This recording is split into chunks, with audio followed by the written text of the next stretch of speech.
Olá, quero-te dar as boas-vindas à primeira das 4 aulas gratuitas, os 4 pilares da terapia holística. Nesta primeira aula vamos falar sobre crenças limitantes, sobre como desconstruir o passado. Tudo o que nós ensinamos aqui no curso tem, obviamente, uma aplicabilidade muito grande na vida das pessoas. As pessoas que estudam e as pessoas que depois beneficiam das terapias que os nossos estudantes, depois de formados, os nossos terapeutas, fazem, é muito grande, o impacto é muito grande e muito importante. Por isso, quero imenso partilhar contigo este conhecimento, que é assim uma espécie de pequena parcela da formação que nós damos, para tu perceberes também a quantidade de coisas que vais aprender e como é que o conhecimento e a aprendizagem pode mesmo mudar a tua vida. Portanto, nós aqui na Academia Pedro Frias acreditamos nesta jornada de aprendizagem, de conhecimento, de formação, e por isso aqui estamos nós para poder dar este conhecimento. Vamos então começar, sem mais demoras, para os 4 pilares da terapia holística. E desculpem para isto rápido, mas vamos então para os 4 pilares da terapia holística e vamos então falar sobre como desconstruir o passado. Muito bem, antes disso quero também apresentar-me. Eu sou o Pedro Frias, sou terapeuta e formador, estou na área da espiritualidade desde 1998, vejam só há quanto tempo. Sou o CEO da Academia Pedro Frias, que conta já com 15 pessoas numa equipa fantástica que todos os dias trabalha para mudar vidas. Sou o criador do Spiritual Summit, o maior evento de espiritualidade em Portugal e realmente algo que nos deixa bastante orgulhosos. Sou um pai de 2 filhos, de 3 e de 10, sou casado também, muito feliz, desde há 14 anos, 15, acho eu mais ou menos, estou junto desde há 15, casado depois mais tarde, e sou benfeitor de uma escola na Guiné-Bissau, a Cooperativa Escolar Pedro Frias. Aqui estão algumas imagens também que vocês podem ver sobre o meu passado e sobre aquilo que eu tenho feito e as pessoas com quem tenho estado, os podcasts que eu tenho ido.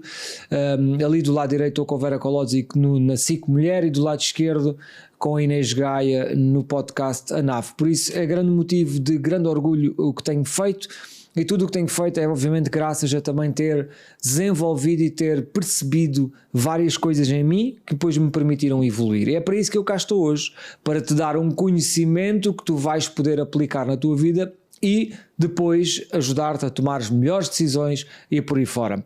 Dizer também que nós aqui na Academia Pedro Frias já temos mais de 850 terapeutas formados e que aqui estão algumas imagens desses terapeutas e das cerimónias de graduação. Nós damos formação maioritariamente online, mas depois temos sempre a nossa cerimónia presencial, onde nós nos vemos cara a cara depois de tanto tempo a olhar para os ecrãs.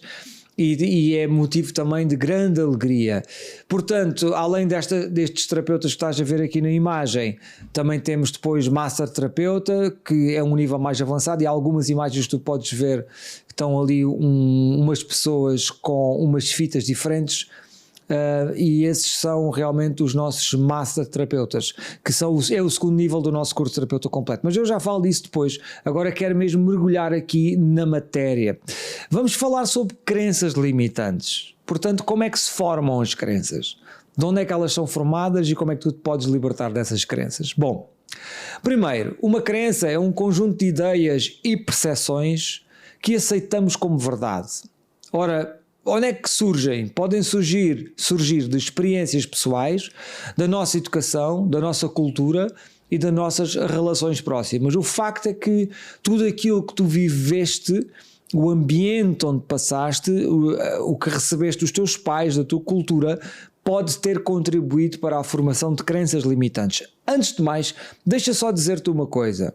Todas as crenças limitantes são falsas. Porque não há nenhuma crença limitante que seja verdadeira.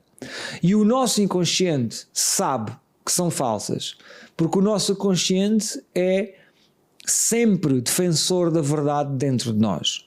E então aqui temos a razão pela qual uma crença limitante é sempre um conflito e dá muito trabalho. Dá muito trabalho a quem? À nossa mente, que tem que justificar a existência da crença limitante. E tanto tem que justificar a existência da crença limitante, como também é obrigada depois a justificá-la para fora, para as outras pessoas. E muitas vezes, quando nós somos confrontados, vamos dar o exemplo de uma crença limitante sobre o dinheiro, e a pessoa é confrontada com essa crença e alguém lhes diz, mas porque é que não és mais abundante?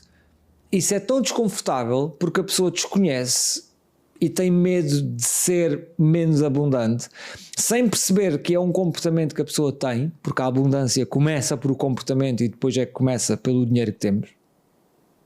E então, se nós formos obrigados a desconstruir esta crença, vai-nos ser desconfortável, porque somos obrigados a confrontar-nos com a ideia que é, será que eu sou mesmo pobre? Ou será que não sou pobre? Será que alguma vez vou ter mais abundância? E é nessa pergunta, quando nós começamos a perguntar se a crença é válida ou não, que entramos em conflito.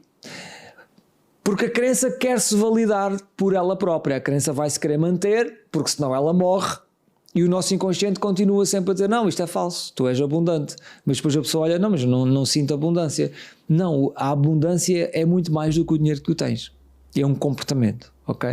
E depois, obviamente, que isso, à medida que esse comportamento se altera, à medida que dás passos na tua vida na direção expansiva da tua alma, obviamente que a abundância vai seguir. Pronto. Então, vamos lá voltar aqui ao tópico.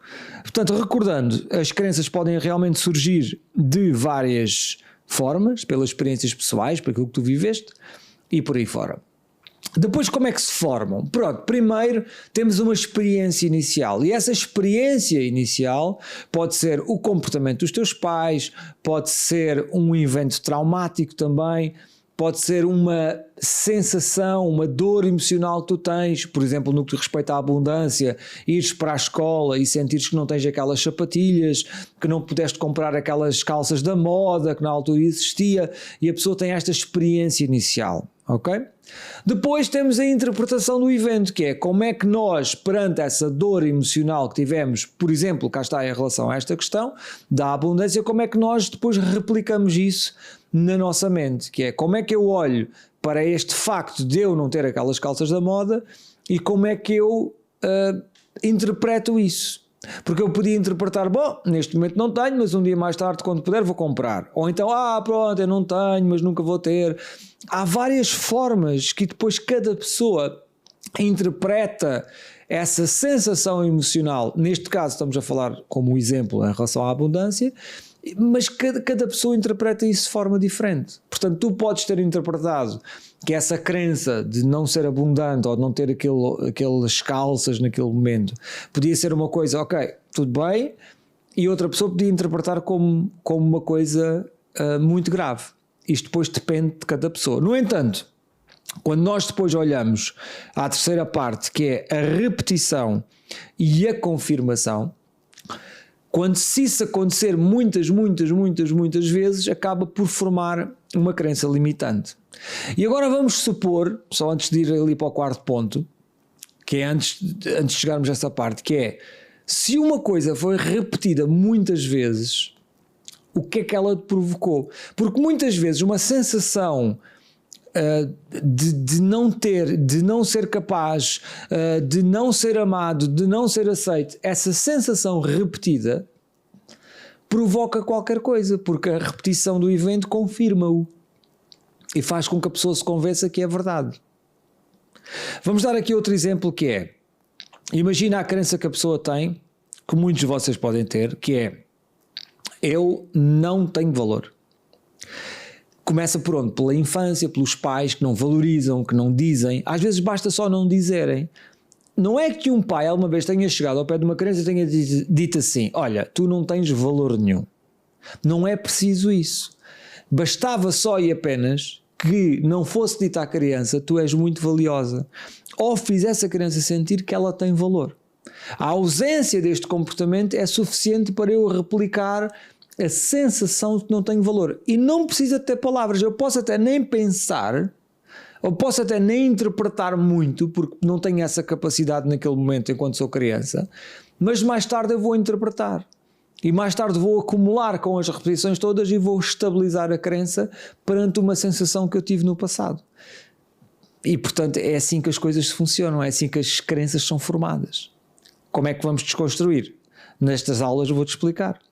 Aqui vamos desconstruir, como é que vamos mudar, assim é que é, como é que vamos modificar. Aí depois vou explicar nas próximas aulas. E depois então temos o quê? Temos a formação de um hábito mental. E este hábito mental que se forma, que é o hábito de sentir-se desvalorizado, o hábito de sentir-se injustiçado, o hábito de sentir-se não abundante, é algo que é a estabilização e as raízes da crença bem inseridas dentro daquilo que é o teu comportamento, porque já se tornou um hábito, tu já não sabes ser diferente, tu já não sabes comportar-te de forma diferente, até podes dizer, eu quero muito saber a minha crença limitante, mas consegues mudar o teu comportamento de não te sentires valorizado sem que ninguém te valorize? Repara o que é que estamos a falar aqui. E por isso esta aula é muito importante, por isso é que eu a criei, para que tu pudesses levar daqui o máximo valor. Se uma crença limitante está instalada no teu comportamento, e se ela é, por exemplo, eu não tenho valor ou não tenho abundância, se não existe a experiência de alguém te valorizar ou do mundo te dar abundância, como é que tu alteras essa crença? E é precisamente por isso que nós temos que usar ferramentas e técnicas que mexem internamente naquele sistema que foi formado para te poder desconstruir a crença e para poder libertar a pessoa disso. Porque mesmo que no passado não tenha sido valorizada e mesmo no passado não tenha sido abundante, mal seria se nós não conseguíssemos superar isso. E não precisa de ser na força da bala, é com técnicas e ferramentas que te ajudam a libertar disso assim. Está bem? Vamos então continuar aqui com a nossa aula. Bom, então depois temos o quê? Temos aqui os nossos pais. Portanto, temos que falar aqui dos nossos pais. Exemplo e modelagem, que é uma das coisas que nós fazemos no que diz respeito aos nossos pais, que é as crianças observam e imitam aquilo que os pais fazem e dizem. Portanto, aqui já não estamos a falar deles fazerem qualquer coisa, estamos a falar da modelagem, que é aquilo que eles fazem também me afeta. Se eu vejo os meus pais a não terem valor, a não se sentirem valorizados, a não receberem também essa validação do mundo exterior, ou seja, eles próprios não são valorizados por ninguém, eles não se sentem valorizados, a criança também pode copiar e modelar essa crença, porque ao final de contas é comum e faz parte do habitat da criança exatamente esse comportamento por defeito, e como tal é uma das coisas que nós podemos realmente receber dos nossos pais, que é este exemplo de modelagem. Depois temos o comportamento da recompensa e punição. Quando um comportamento é elogiado ou criticado, a criança cria associações de crenças sobre si mesmo e sobre o mundo. Portanto, quando nós temos os castigos e dizemos, não sei o que, vais para o quarto, só fazes asneiras, a criança sente que não tem valor, que não é aceite, que não é capaz, portanto, depois várias coisas podem acontecer aqui. E se o comportamento dos pais no que diz respeito à recompensa e punição for realmente demasiado persistente, demasiado violento, vai formar-te crenças que depois, mais tarde, tornam-se difíceis de se libertar. E nesta questão das crenças, as mais difíceis de se libertar são aquelas que são inconscientes, que é quando tu nem sabes porque é que estás a fazer o que estás a fazer e nem percebes que é uma crença que tens em relação a qualquer coisa. Olha que eu descobri muitas pequenas crenças que eu tinha, fruto daquilo que vivi no passado, e nem me apercebia que tinha essas crenças formadas. E portanto esta desconstrução que eu quero que tu faças neste momento é precisamente esta reflexão, onde vais analisar o comportamento dos teus pais e vais perceber, bom, até que ponto é que o comportamento dos meus pais realmente ajudou-me a formar estas crenças. E no que diz respeito aqui à recompensa e punição, temos realmente a olhar a isso, a quantas coisas é que foste recompensado ou punido. E atenção que esta recompensa ou esta ausência de recompensa também é algo que pode deixar marcas. Havia muitas pessoas que diziam, para os meus pais, se eu fosse menos do que 100% nos testes não era bom. Ou seja, a criança tirava 98, vinha com a expectativa de ter um elogio e os pais diziam, não é nada mais que a tua obrigação. Independentemente de ser obrigação ou não, óbvio que elogiar uma criança pelo seu mérito, boa, olha, fantástico, olha, fizeste um bom trabalho, é sempre importante. E alguém que acha o contrário não sabe o que está a fazer. Depois temos então mensagens diretas e indiretas com comentários sobre dinheiro, amor, sucesso, fracasso ou o próprio valor são absorvidos e transformados em crenças fundamentais, que é, isto já é a ação direta que se faz precisamente sobre a criança, e estamos a falar sobre dizerem, pensas que o dinheiro cai do céu, pensas que isto é o quê? O mundo é um local frio, se tu não fizeres por ti, ninguém vai fazer por ti. Desenvolvemos crenças de não sermos aceitos, de ninguém gostar de nós, porque os nossos pais incutem-nos a ideia de que se lá fora, se não fizeres tu, ninguém vai fazer por ti, que o mundo é um local altamente agressivo. Enfim, é o comportamento que os pais tiveram muitas vezes, e que ainda têm, obviamente, mas na geração que nós vivemos, eu tenho 48 anos neste momento, mas entre os 35 e os 55, vá, mais ou menos, e anterior também, todas estas gerações foram muito afetadas por estas mensagens diretas dos pais que diziam, estuda para seres alguém e não sei o quê, se não estudares não vais ser ninguém, vais trabalhar para as obras. E isto era um peso, eram mensagens diretas que na verdade a intenção dos pais era que nós fôssemos correr para longe do cenário, mas não, fizeram-nos foi sentir-nos sempre desvalorizados e sempre diminuídos perante tudo aquilo que é o mundo exterior. Vejam só como é que estas crenças podem ser realmente instaladas no nosso sistema. Bom, então vamos lá. Depois temos o quê? Temos o ambiente emocional, que é o clima de segurança, medo, confiança ou insegurança vivido em casa, molda a percepção que a criança tem das suas capacidades. Ou seja, se a criança vive, obviamente, num ambiente de violência, num ambiente onde o pai alcoolizado bate na mãe, ou num ambiente onde até a mãe é demasiado rígida com o irmão mais velho e está-lhe sempre a dizer coisas menos positivas, este ambiente tem uma afetação profunda naquilo que é a criança. E se alguém acha que numa casa tratar muito bem uma criança, mas depois os pais serem frios e secos um para o outro, que isto é um bom ambiente, não é. A criança vai desenvolver sensações de insegurança no que diz respeito ao amor, no que diz respeito aos relacionamentos, no que diz respeito ao casamento, e tudo isso vai passar por ela de forma inconsciente, porque ela nem se vai aperceber que devido ao comportamento dos pais, porque imagina, os pais são frios e secos, mas não batem um no outro, não se chamam nomes, simplesmente nunca se expressam com amor, carinho e afeto um com o outro. Dão todo o amor à criança e estão juntos com a criança, mas a criança nunca os vê a amarem-se, a serem carinhosos ou a serem amigos um do outro. Isto é uma violência silenciosa, porque a criança vai crescer e quando ela for formar relacionamentos, ela não tem a referência energética, vibracional do que é um relacionamento amoroso sólido. E tu podes agora olhar também aos teus próprios relacionamentos e verificar até que ponto é que o comportamento dos teus pais possa ter afetado a escolha dos teus parceiros ou parceiras. E sobretudo também olhar ao progenitor do sexo oposto, ou seja, se tu és homem, olhar para a tua mãe e compará-la com todas as mulheres, e se tu és mulher, olhar para o teu pai e compará-lo com todos os homens que já tiveste até hoje. Porquê?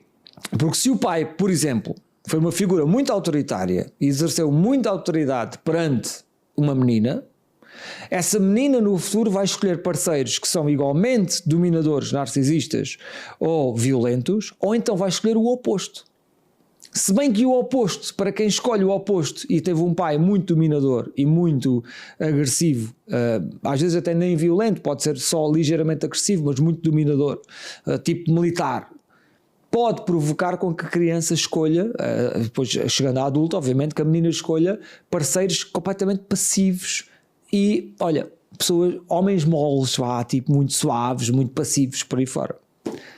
Só que depois isto também é contra a natureza daquilo que a pessoa conhece em casa e acontece muitas vezes, não quer dizer que seja sempre, acontece muitas vezes depois a mulher desinteressar-se por este perfil demasiado passivo, porque em casa só viu sempre um homem ser muito rígido e muito agressivo e muito por aí fora.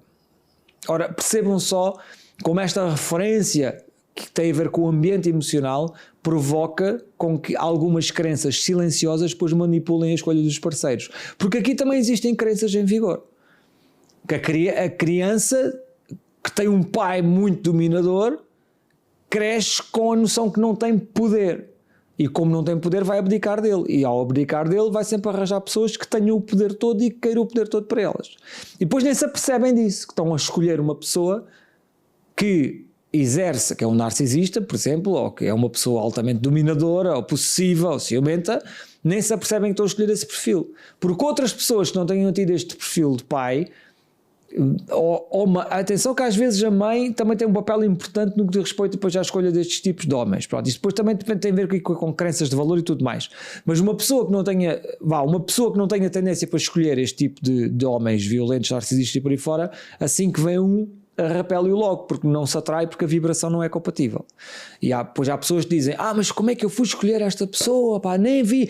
Ele de princípio não era assim. Claro que era. Tu é que não vias. Claro que era. Tu é que não vias. Porque outra pessoa olhava e via logo, este tipo de pessoa não. E isso é tão claro. Eu tive situações que aconteceram perto de mim que dava para ver perfeitamente que a pessoa era completamente um narcisista disfuncional e a mulher que estava encantada por ele não o via. Outra mulher o veria de certeza. Bom, então bora lá, continuando. Como é que vamos então desconstruir aqui as crenças? Ora, tens que primeiro, obviamente, descobrir a sua origem.